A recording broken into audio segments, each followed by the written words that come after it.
আরেকটি নতুন ভিডিও নিয়ে আমি আপনাদের সামনে হাজির হলাম। আজকে আমরা যেটা নিয়ে ডিসকাস করব সেটা হচ্ছে নিয়ন্ত্রণের ভিত্তিতে ব্যয়কে কিভাবে ভাগ করা যায়।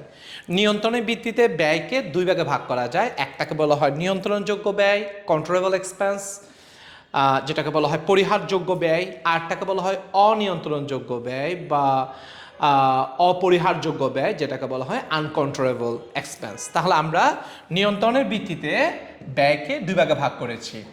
একটাকে আমরা বললাম নিয়ন্ত্রণযোগ্য ব্যয়, আরেকটাকে আমরা বললাম অনিয়ন্ত্রণযোগ্য ব্যয়। তার একটা হচ্ছে নিয়ন্ত্রণযোগ্য ব্যয়, আরেকটা হচ্ছে অনিয়ন্ত্রণযোগ্য ব্যয়। তাহলে একটা হচ্ছে কন্ট্রোলেবল এক্সপেন্স, আরেকটা হচ্ছে আনকন্ট্রোলেবল এক্সপেন্স।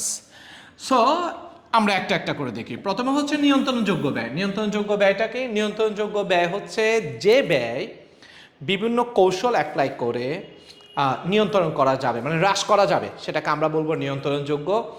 আর যে ব্যয় কোনো কৌশলের মাধ্যমে হ্রাস করা যায় না সেটাকে আমরা বলবো অনিয়ন্ত্রণযোগ্য। ফর এক্সাম্পল, আমি আমার এই রুমটা পড়ানোর জন্য ভাড়া নিলাম জমিদারের কাছ থেকে 20,000 টাকা দিয়ে। ওনার সাথে আমার কন্ট্রাক্ট হয়ে গেছে 20,000 টাকা। সো উনি কিন্তু এই ভাড়াটা আর কমাবে না।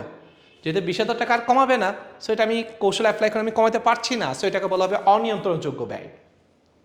আমি এই যে ম্যানেজার রাখলাম যার স্যালারি হচ্ছে 12,000 টাকা। সো 12,000 টাকা তাকে আমি 12,000 টাকাই দিতে হবে, এখানে কোনো অবস্থা আমি সেটা কমাইতে পারবো না। সো এটা হচ্ছে অনিয়ন্ত্রণযোগ্য ব্যয়। সো যেটা আমি কন্ট্রাক্ট করে ফেলেছি, যেটা আমাকে চুক্তিবদ্ধ, যেটা আমাকে সেটা দিতেই হবে, এগুলোকে আমরা বলবো অনিয়ন্ত্রণযোগ্য ব্যয়। আর যে ব্যয় বিভিন্ন কৌশলের মাধ্যমে হ্রাস করা যাবে সেটাকে আমরা বলবো নিয়ন্ত্রণযোগ্য। ফর এক্সাম্পল, আমার 5 জন এমপ্লয়ি আছে। সো 5 জন এমপ্লয়ি যারা আছে, আমি চাচ্ছি আমার খরচটা কমানোর জন্য, এই জন্য আমি একজন এমপ্লয়িকে আমি লে আউট করে দিলাম, অর্থাৎ আমি তাকে চাকরি থেকে চাকরিচ্যুত করলাম। তো 5 জনের কাছে এখন কয়জনকে করতে হবে? 4 জনকে করতে হবে। আগে 5 জনকে, প্রতিজনকে আমি 10,000 করে দিতাম, 5 জনকে 50,000 টাকা পে করতাম। আমি যখন একজনকে আমি চাকরি থেকে করে দিলাম, বের করে দিলাম, তখন বাকি 4 জন, সেই 4 জনকে আমি 40,000 টাকা দিচ্ছি, কিন্তু 5 জনের কাজটা আমি করাচ্ছি। এক্ষেত্রে কিন্তু আমি করার কারণে, ডিসমিসাল করার কারণে আমাকে 10,000 টাকা আমি হ্রাস করতে পেরেছি। এটা একটা নিয়ন্ত্রণযোগ্য ব্যয়। 10,000 টাকা যেটা কন্ট্রোল করতে পারছি, কমাইতে পারছি, এটা হচ্ছে নিয়ন্ত্রণযোগ্য ব্যয়।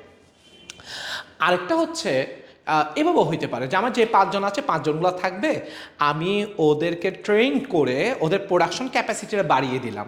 সো আগে দেখা যাচ্ছে 5 জন মিলে যদি আমার জন্য 6,000 প্রোডাকশন করতো, এখন 5 জন মিলে একই টাকা দিয়ে 7,000 প্রোডাকশন করছে। তাহলে এক্ষেত্রে তারা স্কিলড হওয়ার কারণে, তাদেরকে ট্রেন করার কারণে তারা আগে যা প্রোডাকশন করতো তার চেয়ে বেশি প্রোডাকশন করছে। সো আমি যখন বেশি প্রোডাকশন করতে পারবো, একই ইনপুট দিয়ে যখন প্রোডাকশনটা বেশি আসবে, আউটপুট যখন বেশি আসবে, সো আমাদের প্রোডাকশন খরচটা কমে যাবে। তখন এভাবেও আমি কি করতে পারছি? খরচটাকে হ্রাস করতে পারছি। যদ্দূর খরচ আমি হ্রাস করতে পারছি, এই খরচকে আমরা বলবো নিয়ন্ত্রণযোগ্য ব্যয়। আর দীর্ঘকালে সকল ব্যয় নিয়ন্ত্রণযোগ্য, এই কথাটার মানেটা কীরকম?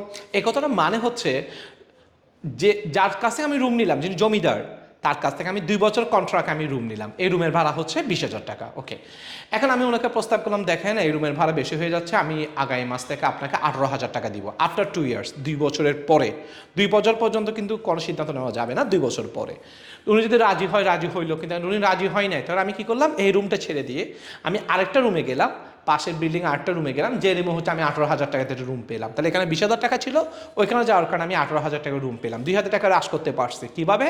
জাস্ট বিল্ডিং চেঞ্জ করার কারণে, কারখানার স্পেসটা চেঞ্জ করার কারণে। ওই ক্ষেত্রে ওই 2,000 টাকাকে আমরা বলবো কোন ধরনের ব্যয়? নিয়ন্ত্রণযোগ্য বা কন্ট্রোলেবল এক্সপেন্স। আশা করি আমরা বুঝতে পেরেছি যে নিয়ন্ত্রণযোগ্য ব্যয় কি, অনিয়ন্ত্রণযোগ্য ব্যয় কি। এটা আমাদের HSC এক্সাম এবং ভার্সিটি এক্সামের জন্য অনেক গুরুত্বপূর্ণ টপিক। ভালো থাকবেন সবাই, আল্লাহ হাফেজ।